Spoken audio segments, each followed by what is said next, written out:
ताज्या बातम्या पाहण्यासाठी महासंग्राम मराठी न्यूज चॅनलला सबस्क्राईब करा आणि अपडेट रहा।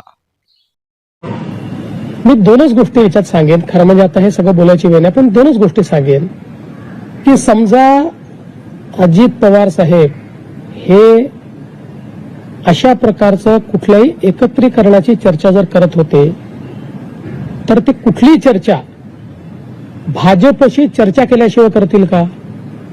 त्यामुळे ते जर चर्चा करत असतील तर त्यांनी भाजपशी चर्चा केली असेल, ते करत नसतील तर वेगळी गोष्ट आहे। त्यामुळे मला असं वाटतं की पहिल्यांदा तर हे लक्षात घेतलं पाहिजे।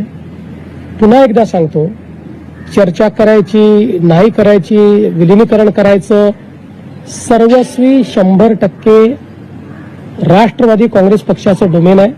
हा आमची अपेक्षा एवढी आहे, कुठलाही निर्णय घेण्याच्या आधी त्यांनी आमच्याशी चर्चा एकदा करावी आणि ते करतातच आणि ते पुढेही करतील। आपण जर हा व्हिडिओ यूट्यूबवर पाहत असाल तर आमच्या चॅनलला सबस्क्राईब करा आणि फेसबुकवर पाहत असाल तर चॅनलच्या पेजला फॉलो करायला विसरू नका।